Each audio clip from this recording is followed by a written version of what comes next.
Muy bien, pues ¿cuántos estamos listos? Amén, estamos listos para escuchar la palabra de Dios. Bienvenidos a Rema, les recuerdo que son muy amados. Gracias por estar aquí.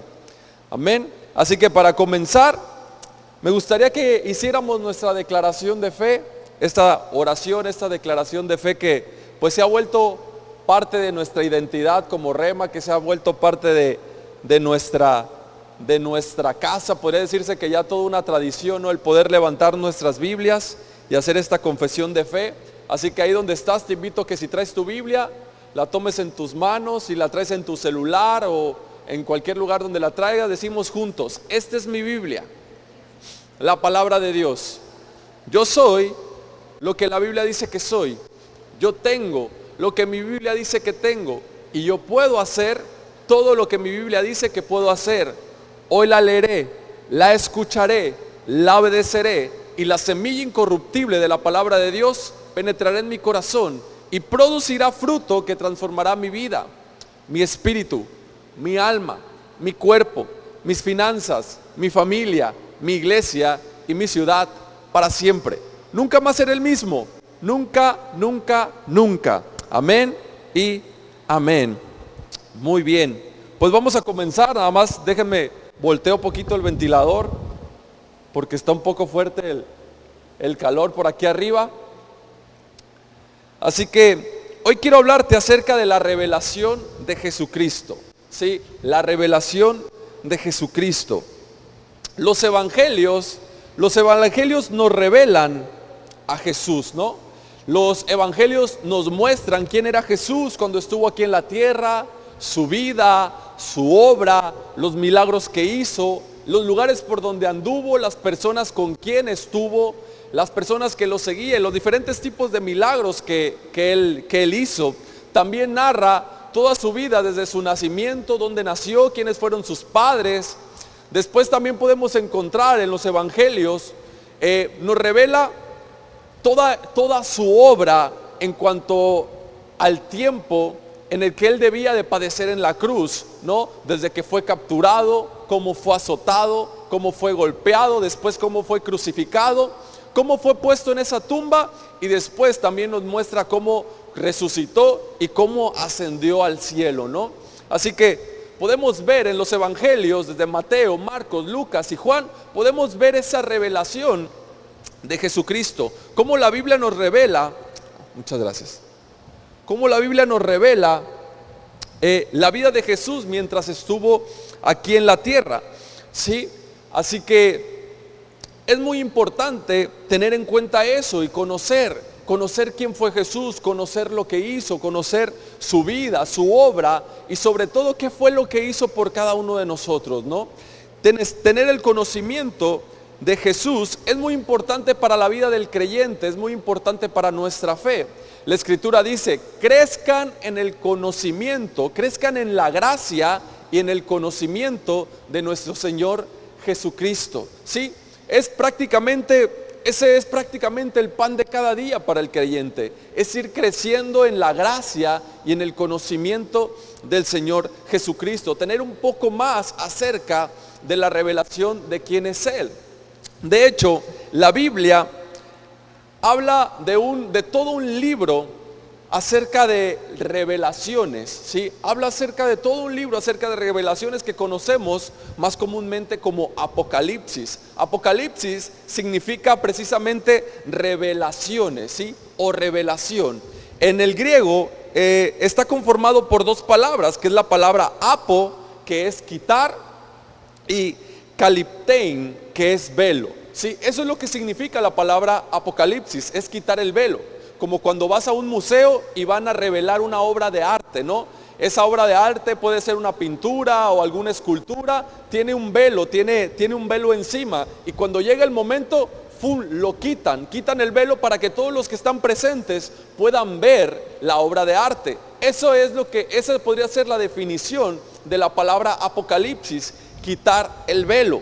Hace unos días tuve la oportunidad de ir a una revelación del sexo de un bebé. No sé si algunos de ustedes han ido a un evento como ese o probablemente lo han visto en internet o lo han visto ahí por las redes sociales, cómo funciona, cuál es la dinámica, ¿no? Los papás se esperan un tiempo y reúnen a la familia, reúnen a los amigos y todo es sorpresa, ¿no? La revelación del sexo del bebé es sorpresa y pueden utilizar diferentes dinámicas para revelarlo a los demás y para poder conocer el sexo del bebé. En mi caso particular, yo nunca había ido a una revelación, era la primera vez que estaba en una revelación del sexo de un bebé, así que realmente no sabía muy bien en qué consistía, pero bueno, la dinámica que utilizaron ahí era en que estaba un globo, ¿no? Era un globo inflado con helio que se elevaba.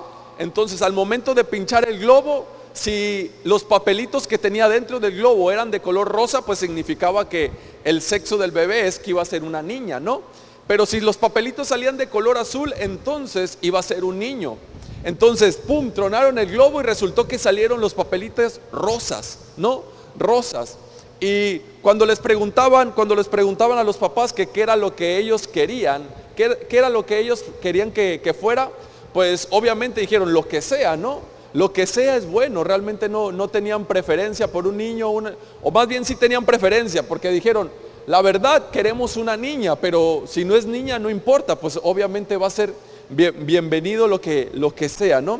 Y sí, resultó que al final fue niña, y a mí me sorprendió la emoción. Sí, me sorprendió que hubo lágrimas, me sorprendió la emoción de las personas que estaban ahí y cómo celebraban el que había sido niña, ¿no? Y de la misma manera, es muy emocionante para nuestras vidas cuando recibimos la revelación de quién es Jesús. Sí, cuando recibimos la revelación o cuando tenemos la revelación de quién es Jesús, nuestra vida se convierte en una vida muy emocionante. Sí, cuando recibimos la verdadera revelación de quién es Jesús, todas las mentiras, todos los velos que teníamos empiezan a caer. Sí, todas las mentiras que habíamos creído empiezan a caer. Cuando crecemos en el conocimiento de la gracia y el amor de nuestro Señor Jesús, entonces podemos enfrentar la vida con una alta perspectiva. Podemos enfrentar la vida sin temor y sin preocupación. Cuando recibes la verdadera revelación de quién es Jesús, te das cuenta que no es Jesús quien manda las enfermedades, que no es Dios quien te desea el mal, que no es Dios quien provoca que pasen las cosas malas, sino todo lo contrario, sino que Él es un Dios amoroso, un Padre amoroso, un Padre que tiene cuidado de cada uno de nosotros. Un Padre que nos ha llenado y nos ha colmado de bendiciones, que ha dispuesto todo lo que pertenece a esta vida y a la piedad por medio de Cristo Jesús para cada uno de nosotros. ¿Sí? Entonces, el Apocalipsis revela algo, no cubre algo. ¿Sí? Revela algo, no cubre algo. Muchas veces me he dado cuenta que se utiliza el Apocalipsis para infundirles miedo a las personas, ¿no? Si tú eres como yo, cuando era más pequeño, me recuerdo que hablar de Apocalipsis con mis amigos o con cualquier persona era sinónimo de miedo, ¿no? Siempre salía el Apocalipsis cuando se estaban esas conversaciones acerca de historias de terror, ¿no? De repente estabas con los amigos y unos hablaban, no, es que en la casa de mi abuela espantan, no, es que en el lote de baldío que está atrás de mi casa se escuchan ruidos, no, es que por mi casa hay un canal y se escucha la llorona, etcétera, etcétera. Y ¡pum! De repente salía el Apocalipsis a la conversación, ¿no? Siempre el Apocalipsis se hablaba como algo de terror, como algo de miedo. Algunos, aún hoy en día, utilizan el Apocalipsis como un medio para que las personas se arrepientan de sus pecados, se arrepientan de sus malas obras y busquen a Dios. Pero realmente el enfoque principal de Apocalipsis no es el miedo, no es el temor, sino todo lo contrario, es la confianza. ¿Sí? Apocalipsis es la revelación de Cristo Jesús, la revelación de que Jesús ha vencido a la muerte y al pecado. La revelación de que Jesús es más que victorioso. La revelación de que Jesús reina por la eternidad. Y si Jesús reina por la eternidad, eso significa que tú y yo, como parte de la iglesia, también reinamos, también hemos vencido, también estamos por encima de las circunstancias, ¿sí? No estamos por debajo, no somos víctimas, ¿sí? Sino estamos por encima, somos más que vencedores, hemos vencido el pecado, hemos vencido la muerte. Por lo tanto, si recibimos esa revelación y creemos eso, podemos vivir esta vida seguros, con confianza, ¿sí? Con convicción, con esperanza, no con temor, con preocupación, con terror, con incertidumbre, con culpa, con amargura, con resentimiento, con enojo, etcétera, etcétera. Sino más bien todo lo contrario. El libro de Apocalipsis, que es el último libro en tu Biblia, fue revelado a un hombre llamado Juan, el apóstol Juan. A Juan se le reveló todo lo que podemos leer en el libro de Apocalipsis, ¿sí? Ahora, Jesús constantemente estaba rodeado de multitudes. La escritura dice que multitudes lo seguía. Habla de más de 5,000 personas, habla de 3,000 personas, etcétera, etcétera, ¿no? Que lo seguían por los milagros, por lo que él podía hacer por las demás personas. Pero después habla de 70 personas que eran sus discípulos, ¿sí? 70 personas que habían aprendido de él, que iban y predicaban el evangelio, que iban y echaban fuera demonios, que iban y ponían las manos sobre los enfermos y ellos sanaban, etcétera, etcétera. Después de estos 70 había 12 discípulos que eran como el círculo más íntimo, como los 12 discípulos más allegados a Jesús, ¿sí? Los 12 apóstoles, que son conocidos como los 12 apóstoles. Dentro de este grupo de 12 había tres que conformaban un círculo íntimo de Jesús. Podría decirse que como los mejores amigos de Jesús, aquellos que vieron su transfiguración, aquellos que acompañaban a Jesús en sus momentos más difíciles, aquellos que acompañaban a Jesús a orar cuando estaba a solas, ¿sí? Y dentro de esos tres había un discípulo que se acostaba en su pecho. Había un discípulo que se acostaba en su pecho y que podía escuchar los latidos del corazón de Jesús. Un discípulo que se consideraba el más amado, que era muy amado por Dios. Y ese discípulo es el apóstol Juan. Y a él se le reveló todo lo que podemos conocer hoy en Apocalipsis. Fue el apóstol Juan que, estando exiliado en la isla de Patmos, fue ahí donde recibió esta revelación de Jesús.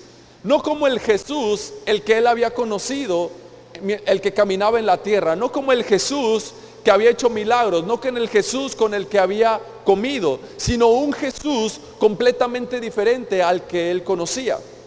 Pero volviendo un poco a Juan se consideraba un discípulo amado, ¿sí? Cuando tú te consideras muy amado por Dios, cuando tienes una relación íntima con Jesús, cuando te consideras alguien amado por Dios, entonces recibes una mayor revelación de quién es Jesús. Recibes una mayor revelación de quién es Él, ¿sí? Es importante, por eso es importante conocer o tener en cuenta quién es Jesús, recibir la revelación de quién es Él, recibir su amor, lo que Él ha hecho por cada uno de nosotros. No lo que nosotros hemos hecho. No se trata de demostrar lo que tú puedes hacer por Dios. No se trata de demostrar qué tan bueno eres. No se trata de demostrar de qué tanto amas a Dios. Sino más bien el secreto, la clave está en recibir el amor de Él. Conocer lo que Él ha hecho por nosotros. Este mismo apóstol Juan fue el que dijo: nosotros amamos a Dios porque Él nos amó primero.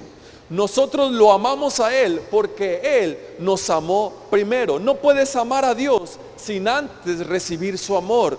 No puedes hacer nada por Dios, no puedes hacer nada por Él, no puedes agradar a Dios, no puedes esperar recibir nada de Dios sin antes recibir todo lo que Él te ha dado, sin antes recibir su amor. Por eso se trata de su fidelidad y no de tu fidelidad. Se trata de su amor y no de tu amor. Se trata de lo que Él puede hacer y no de lo que tú puedes hacer.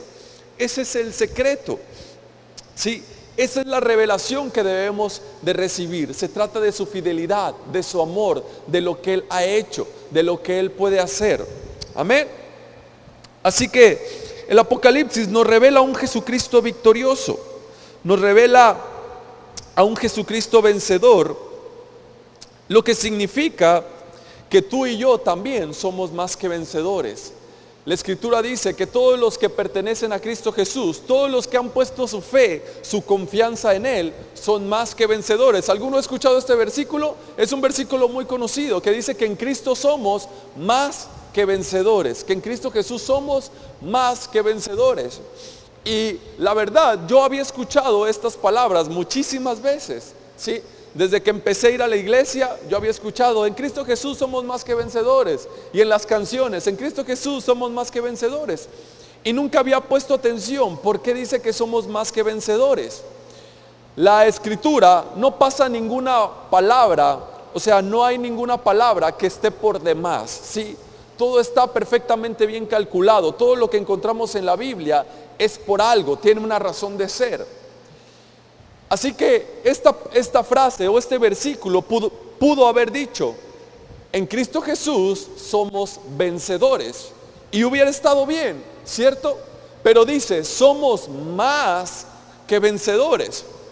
Ahora, si tú alguna vez has participado en algún concurso, en algún deporte y has ganado el primer lugar, puedes considerarte como alguien vencedor, ¿cierto? Eres vencedor. Pero decir que eres más que vencedor, creo que no tiene mucha razón, no tiene mucha razón de ser, no tiene mucho significado. ¿Por qué?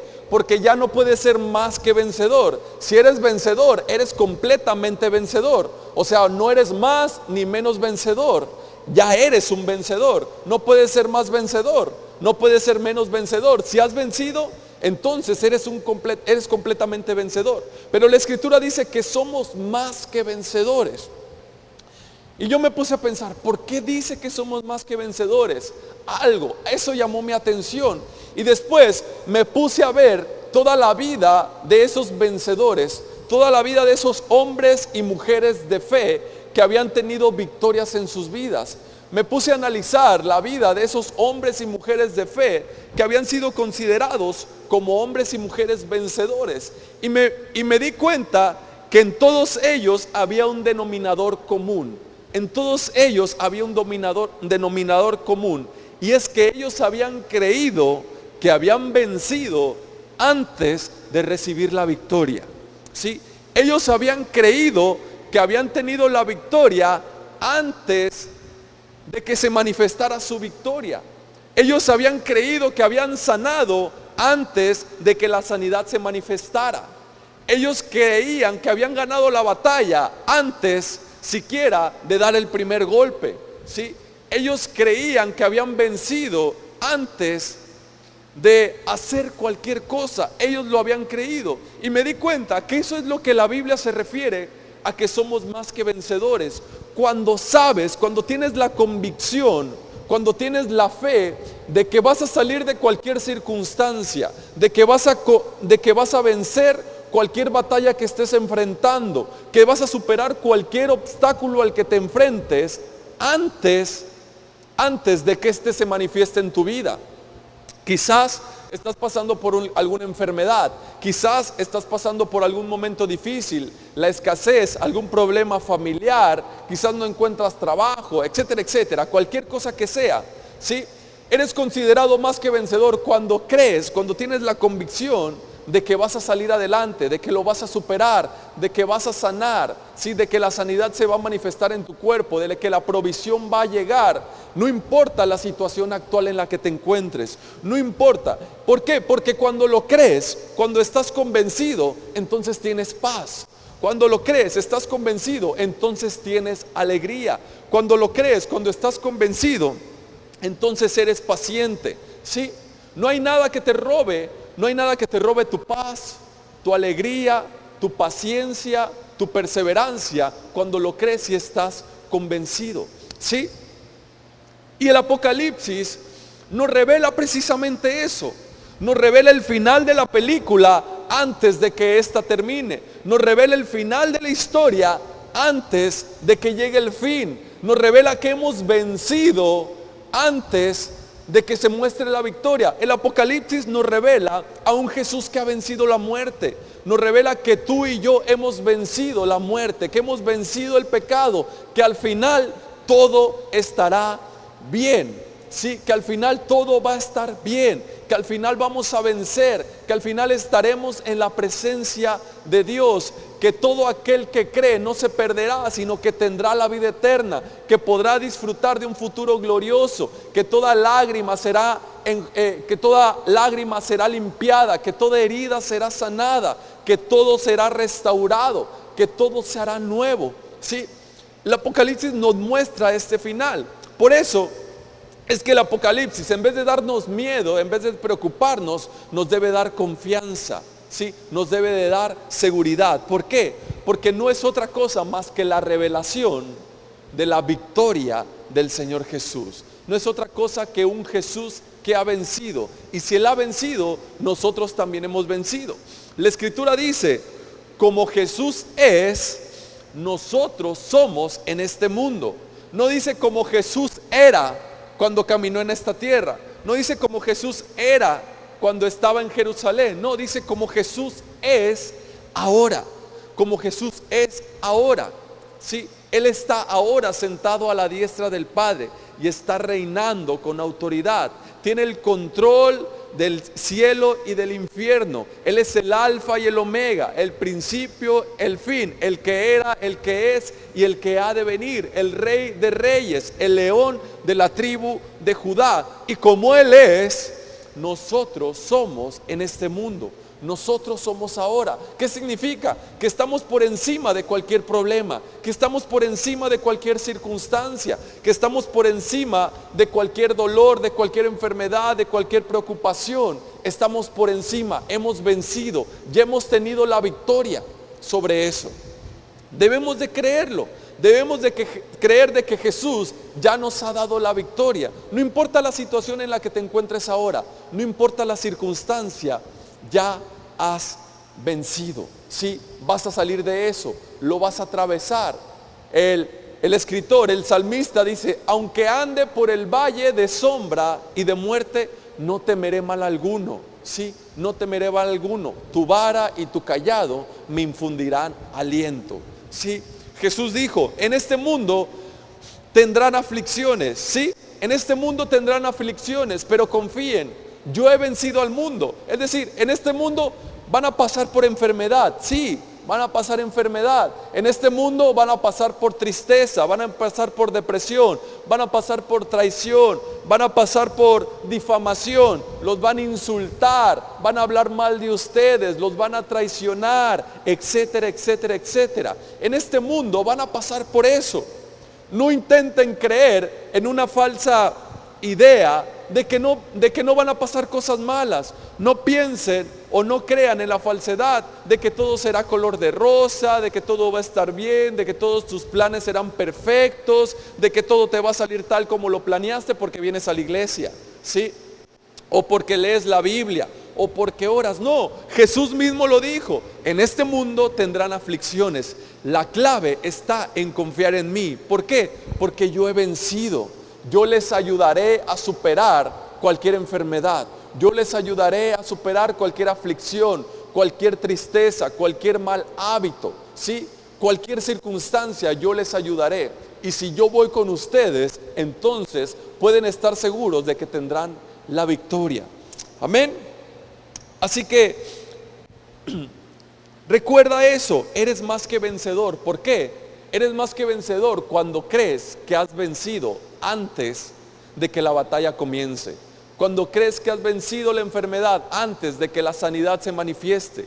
Cuando crees que has sido provisto antes de tener para pagar la tarjeta de crédito, antes de tener para llegar a fin de mes. Créelo, cree que Dios te ha provisto, cree que Dios te ha sanado, cree que Dios te protege, cree que Dios te ama. Y verás cómo eso se manifiesta en tu vida. Hay un hombre considerado en el deporte como el más grande en la historia del boxeo. ¿Sí? Este hombre se llama Muhammad Ali. Muhammad Ali Mohamed Ali es considerado como el más grande en la historia del boxeo. Y él decía, cuando peleaba, él decía, yo soy el mejor del mundo. Están viendo al más grande en la historia del boxeo. Están viendo a una leyenda. Lo curioso es que Mohamed Ali no lo dijo cuando había ganado su tercer título mundial de los pesos pesados. No, Mohamed Ali apenas y lo decía cuando peleaba sus primeras batallas, cuando tenía sus primeras peleas. Mohamed Ali decía, soy el más grande, soy el mejor del mundo, soy una leyenda. Él decía con estas palabras cuando nadie lo conocía. Estoy seguro que las personas lo veían y decían, este engreído, ¿qué se cree? Si apenas va empezando, ¿sí? Si no es nadie lo conoce y dice que es el mejor del mundo. Pero después, en una entrevista, él dijo, me tuve que convencer a mí mismo primero de que era el más grande antes de convencer al mundo entero. Me tuve que convencer a mí mismo que era el más grande antes de convencer al mundo entero. Y ese es el tipo de fe que debemos de tener los creyentes. Tenemos que convencernos quiénes somos en Cristo Jesús, ¿sí? Tenemos que convencernos de lo que Dios ha hecho por cada uno de nosotros. Es decir, tenemos que recibir esa gracia, tenemos que recibir ese favor, tenemos que recibir todo lo que Él ha hecho por nosotros antes de que se vea manifestado en nuestras vidas, ¿sí? La Escritura dice que Él llevó todas nuestras enfermedades, que sufrió todos nuestros dolores y que por su llaga hemos sido sanados, ¿sí? Y a lo mejor tú estás presentando síntomas de alguna enfermedad. A lo mejor el médico te dio un mal diagnóstico, ¿sí? A lo mejor te dieron un mal diagnóstico. No sé, alguna enfermedad que es muy peligrosa, que es muy grave. Pero la Escritura dice que Él llevó todas tus enfermedades, sufrió tus dolores. Cuando tú crees en eso, aunque el diagnóstico, aunque la radiografía, aunque la resonancia, etcétera, etcétera, te diga que es cáncer, te diga que es alguna enfermedad grave, cuando tú crees que Jesús llevó tus enfermedades, que Él sufrió tus dolores, cuando pones primero, cuando crees, cuando recibes lo que Él ha hecho por ti, antes que lo que los demás puedan decir, antes que lo que las personas piensen, antes que lo que los demás digan, cuando pones primero lo que Dios dice acerca de ti, entonces te conviertes en una persona que es más que vencedora, ¿sí? Porque estás ganando la batalla antes de que comience la pelea. Has ganado la batalla antes de que la pelea comience. Has vencido antes de que la enfermedad se vaya, de que la sanidad se manifieste. Por eso la Biblia te considera más que vencedor, porque no solamente has vencido, sino que venciste desde antes de que la victoria se manifestara en tu vida. Y esa es la manera en que debemos de vivir. La Escritura habla acerca de un hombre considerado como el padre de la fe. Un hombre considerado como el padre de la fe, es decir, Abraham. Abraham fue considerado como el padre de la fe. ¿Por qué? Porque a Abraham se le dio una palabra, se le dio una promesa. Dios le dijo a Abraham que iba a tener un hijo y que su descendencia sería tan numerosa que no se podría contar. Sería tan numerosa que nadie la podría contar. Pero ¿qué creen? Abraham no podía tener hijos. Abraham ya era muy anciano, tenía casi 100 años de edad. Y Abraham dice la Escritura, que Abraham se veía a sí mismo y veía su cuerpo ya como muerto, ¿sí? Además, súmenle a eso que su esposa Sara no podía tener hijos, ella era estéril, peor aún.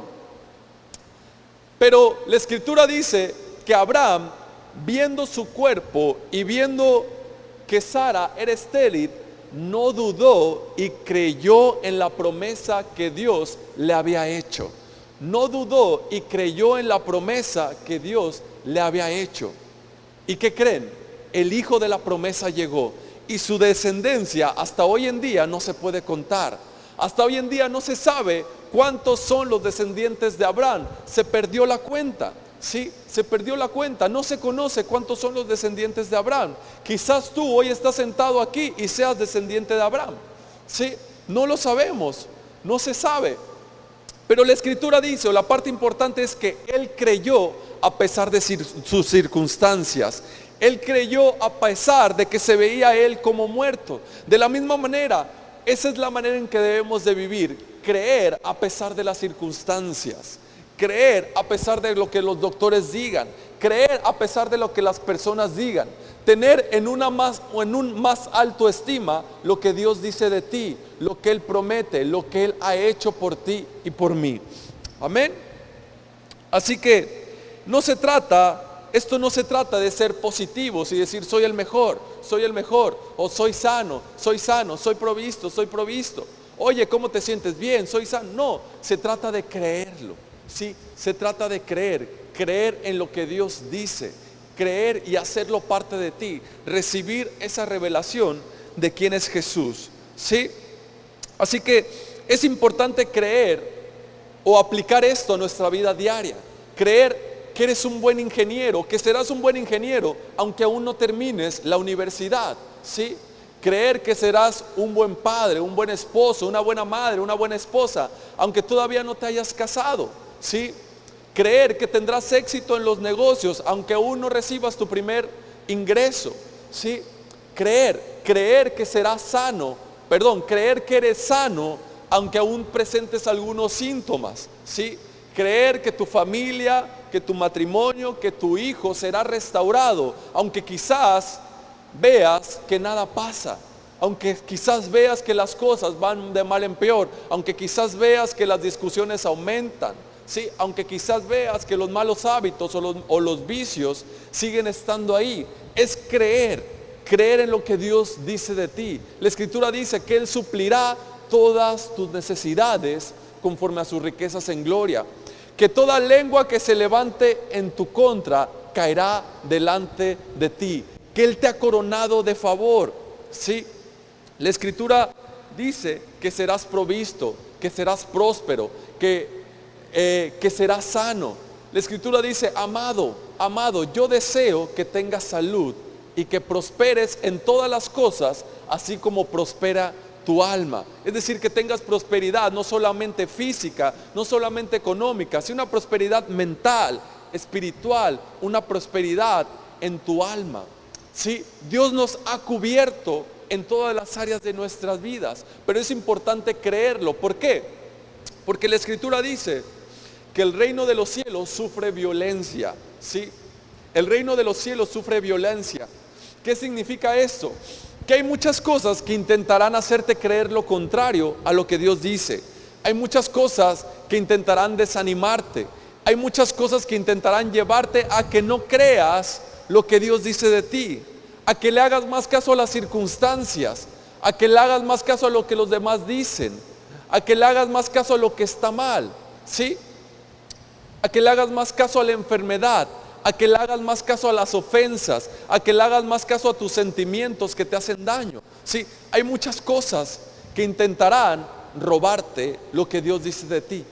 Pero la Escritura dice que solo los valientes pueden arrebatar, pueden poseer ese reino. Solo los que se atreven a creer, solo aquellos que son más que vencedores, aquellos que se atreven a creer, son los que pueden hacerse de esas bendiciones. Son los que pueden tomar y arrebatar las promesas que Dios tiene para su vida. Amén. Así que te digo esto, ¿por qué? Porque la vida te presentará batalla. Sí, el enemigo te presentará batalla. Te van a criticar, te van a maldecir, van a hablar mal de ti, ¿sí? Pasarás por momentos difíciles, quizás por enfermedades, por rupturas, por malas decisiones, etcétera, etcétera. Y el enemigo, la vida, no tiene piedad de ti, Él no se compadece, no dice, ay, pobrecito, ya le hice demasiado daño. No, Él va a seguir lastimando más y más y más, hasta verte completamente derrotado. ¿Sí? ¿Por qué? Porque el enemigo es así, la maldad es así, la vida es así. Por eso debemos de estar, debemos de tener presente quiénes somos en Cristo Jesús. ¿Sí? Debemos de vivir una vida de fe, debemos vivir con esperanza, tener la convicción de lo que Dios dice se hace realidad, se hace verdad en nuestras vidas. Eso fue lo que le pasó a una mujer conocida como la mujer con flujo de sangre. Una mujer que tenía constantemente, que tenía una enfermedad ya durante muchos años, hemorragias en su cuerpo, ¿sí? La Biblia la menciona como la mujer de flujo de sangre. La historia está en Marcos capítulo 5, versículos del 25 en adelante. Tú lo puedes leer después si quieres, la historia de esta mujer. Marcos capítulo 5 del 25 en adelante. Por el tiempo no vamos a leerlo, pero te lo cuento. Es una mujer que ya tenía 12 años con flujo de sangre. Para esta mujer y para su condición, en el tiempo en el que vivía, era algo muy peligroso. No solamente podía morir por su enfermedad, sino que podría morir apedreada porque era considerada una mujer impura. Es decir, las demás personas creían que había hecho algo malo y que por eso tenía esta condición. ¿Sí? Y esta mujer era considerada como una mujer impura. Por lo tanto, ella no podía salir a la calle, porque si ella tenía contacto con más personas, eso significaba que ella les pegaba lo impuro a las demás personas. Eran las creencias en ese entonces, ¿no? Era la manera en que vivían. Así que esta mujer, dice la escritura, que ya había gastado todo su dinero en doctores, que había visto muchos doctores y su situación, en vez de mejorar, empeoraba. En vez de mejorar, empeoraba. ¿Por qué? Porque así es la vida, ¿sí?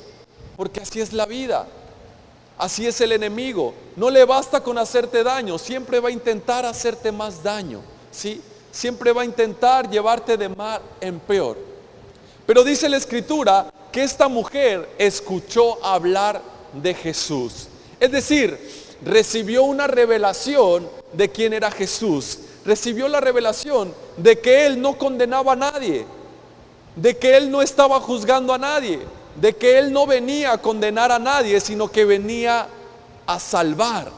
Recibió la revelación de que Jesús era quien le iba a sanar, que Él era alguien que sanaba a las personas, no alguien que enfermaba a las personas, alguien que bendecía a las personas, no alguien que maldecía a las personas, alguien que le deseaba bien a las personas, no alguien que les deseaba mal. Así que esta mujer pensó dentro de sí: si tan solo me acerco y toco el borde de su manto, quedaré sana. ¿Sí? Si tan solo me acerco y toco el borde de su manto, quedaré sana. Eso fue lo que creyó esa mujer. Ella creyó que en el momento en el que ella se acercara y tocara el borde de su manto, quedaría sana. La vida ya la había tratado muy mal, ¿sí? La vida ya la había golpeado, había tenido muchas aflicciones, se había gastado su dinero, pero recibió la revelación de quién era Jesús, recibió esa gracia, ese favor, y dijo: si yo toco su manto, quedaré sana. Ahora, el poder o la cuestión no estaba en el manto de Jesús, o no estaba en lo que ella tocaba, en lo que ella tocara, sino estaba en lo que ella creía acerca de Jesús. Estaba en lo que ella creía acerca de Él. Y ella había recibido una revelación acerca de Jesús. Así que ella se acercó y tocó el borde de su manto. ¿Y qué creen? Quedó sana en ese mismo momento. Quedó sana de sus hemorragias, quedó completamente sana. Y Jesús dijo: sentí que salió poder de mí. ¿Quién me tocó? Porque sentí que el poder salió de mí. Es decir, el poder estaba en Jesús, el poder está en Él, el poder está en su palabra, y cuando tú lo crees, el poder de Dios se manifiesta en tu vida. Esta mujer fue más que vencedora, porque ella había ganado la batalla, ella había recibido su sanidad antes de que ésta se manifestara. Ella se había visto a ella misma como una mujer sana antes de que la sanidad se manifestara en su vida, en su cuerpo. Así que esta mujer es considerada una mujer más que vencedora. ¿Por qué? Porque ella creyó que había sanado antes de recibir su sanidad. Y esa es la manera en que debemos de vivir cada uno de nosotros: creer antes de verlo, creer antes de recibirlo, ¿sí? Y cuando lo vives de esa manera, Entonces puedes enfrentar cualquier situación con esperanza, puedes enfrentar cualquier situación con ánimo, con confianza, con seguridad, con alegría. Lo que piensen los demás, lo que digan los demás, el cómo los demás te traten, no te afectan. ¿Por qué? Porque tú tienes tu mirada, tu convicción puesta en lo que Dios dice de ti, en lo que Jesús ha hecho por ti y por mí. Amén.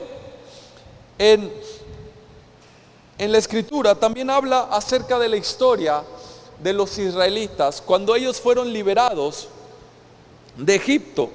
Cuando los israelitas son liberados de Egipto, dice la Escritura que fueron liberados por medio de Moisés.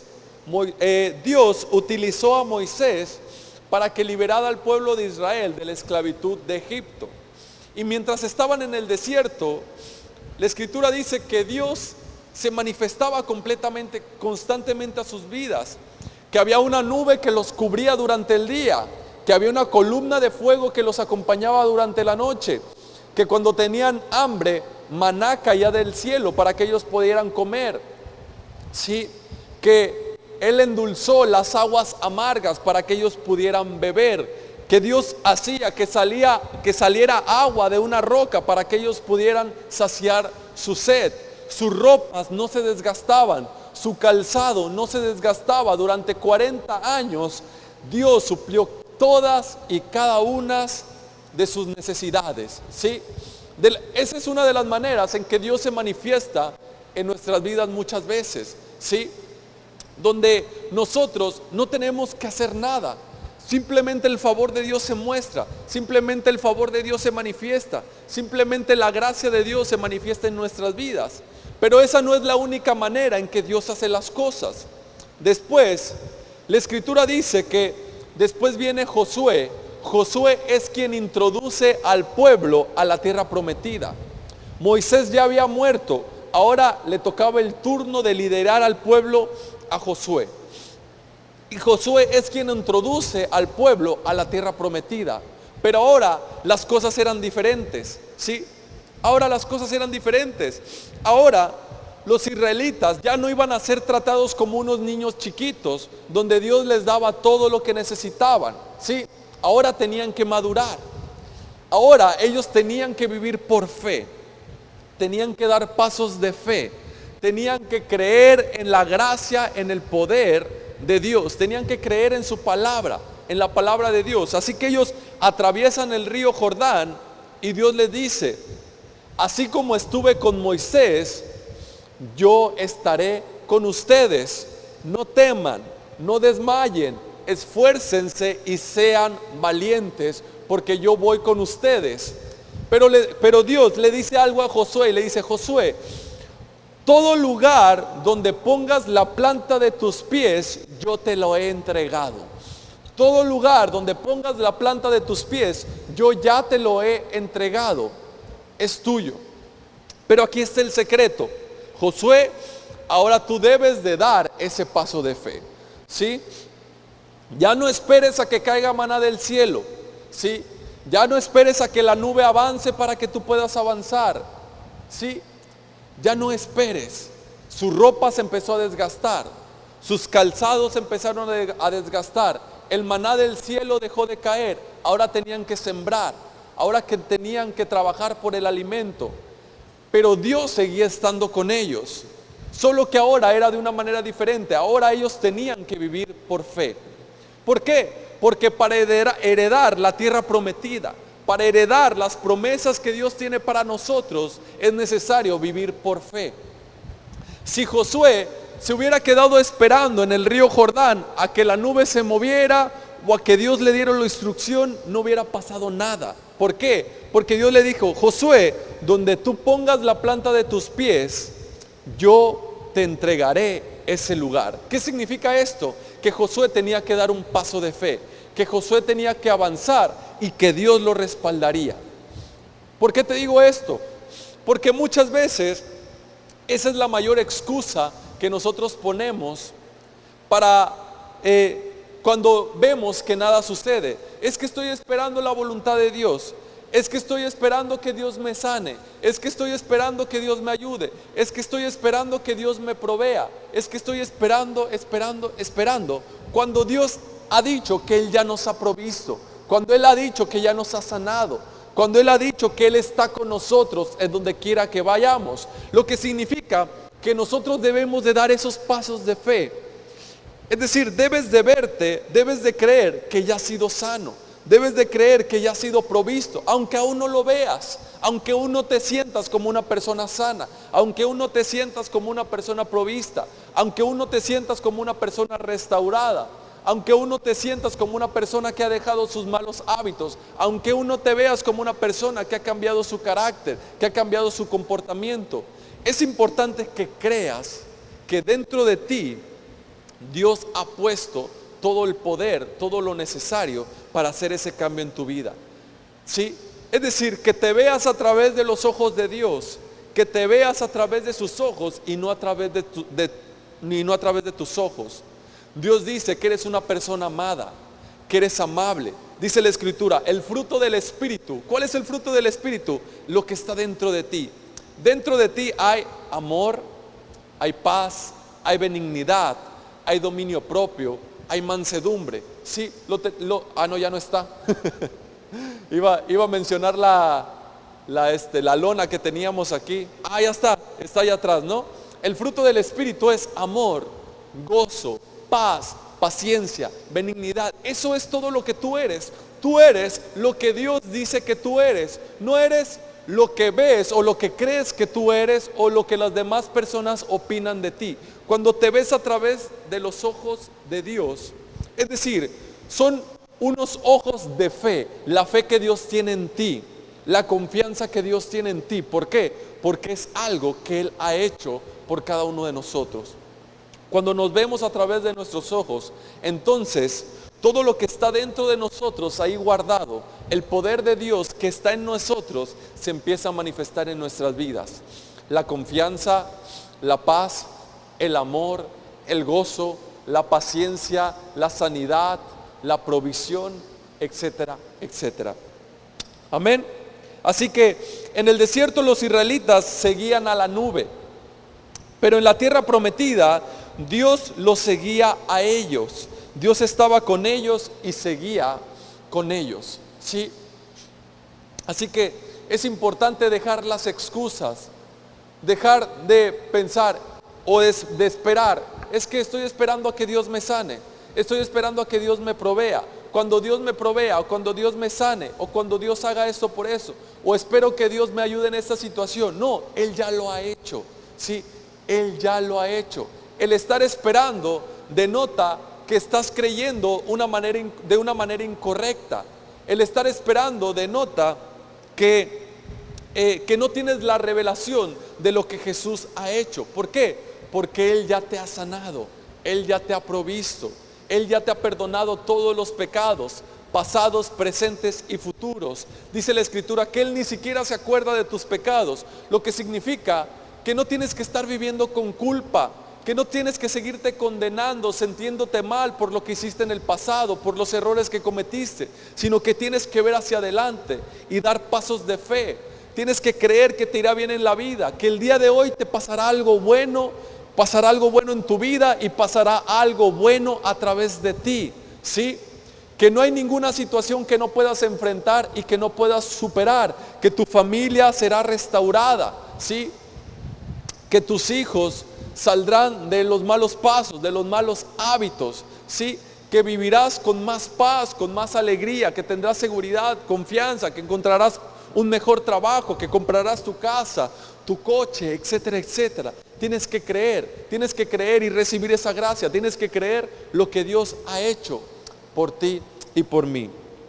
Amén. Así que ahí está la clave, ¿sí? Ahí está la clave. Es en confiar en Él, confiar en Él. Los chicos de la alabanza, por favor, pueden ir subiendo, estoy por terminar.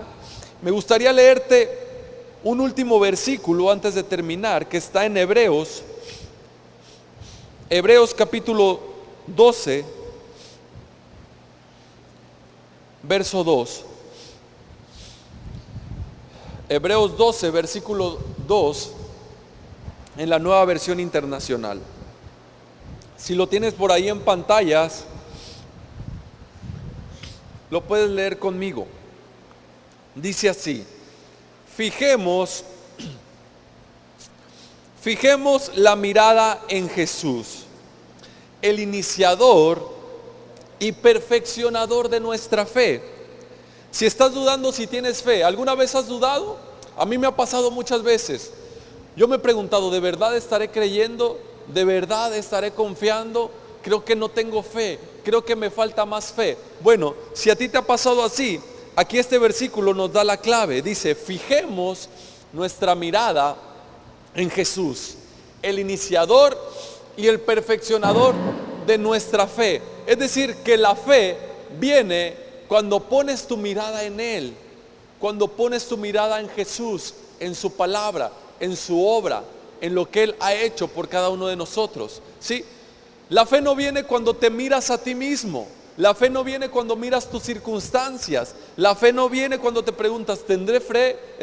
¿Estaré teniendo fe o no estaré teniendo fe? Creo que me hace falta más fe. Creo que debo de tener más fe. No, la fe viene no cuando pones tu mirada en ti, la atención en ti, sino cuando pones tu mirada en Jesús, cuando pones tu atención en Él.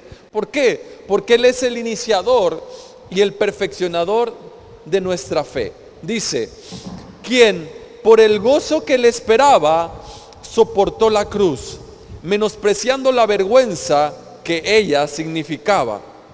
Y ahora está sentado a la derecha del trono de Dios. Amén. Así que la Escritura dice que Jesús no se aferró a las excusas. Él sabía que lo que tenía que pasar era difícil.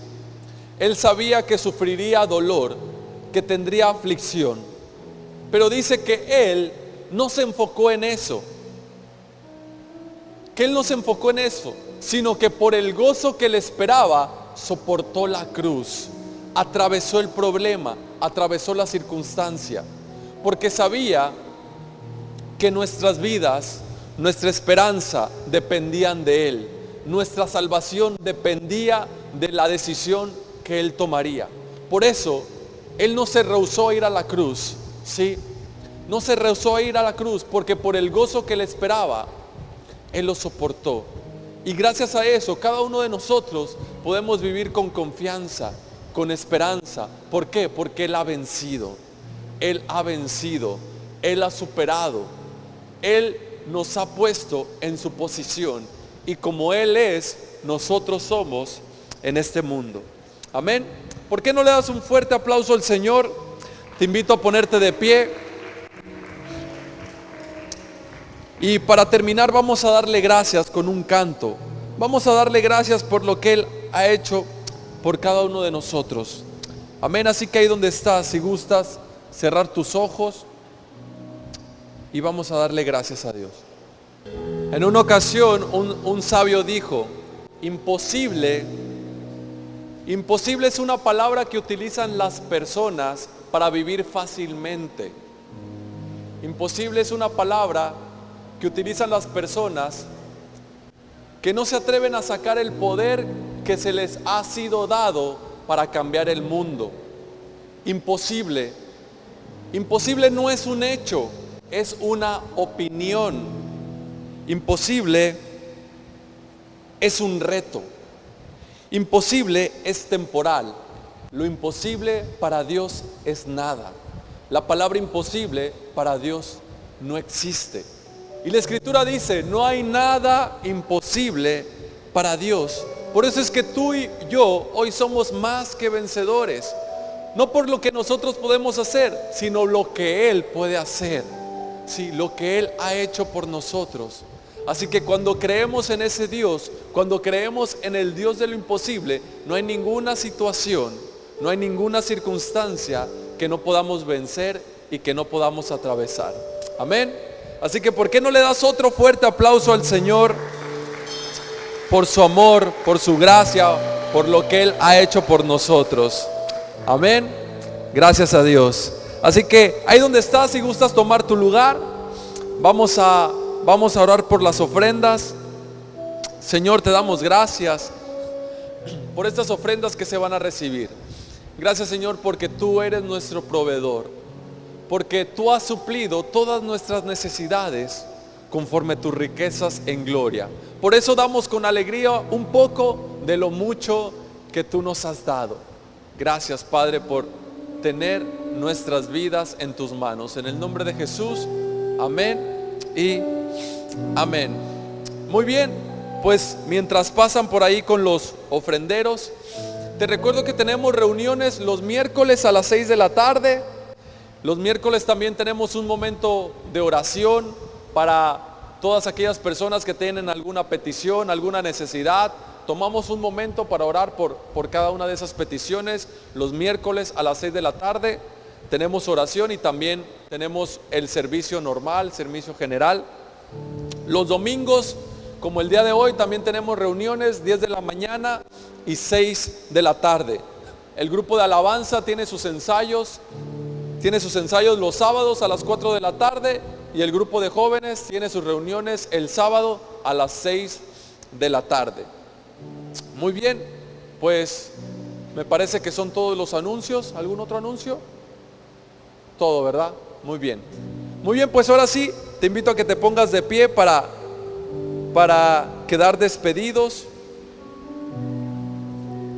Si gustas, ahí donde estás, levantar tus manos y decimos juntos: que la gracia de nuestro Señor Jesús, el amor del Padre y la comunión del Espíritu Santo sea sobre cada uno de nosotros.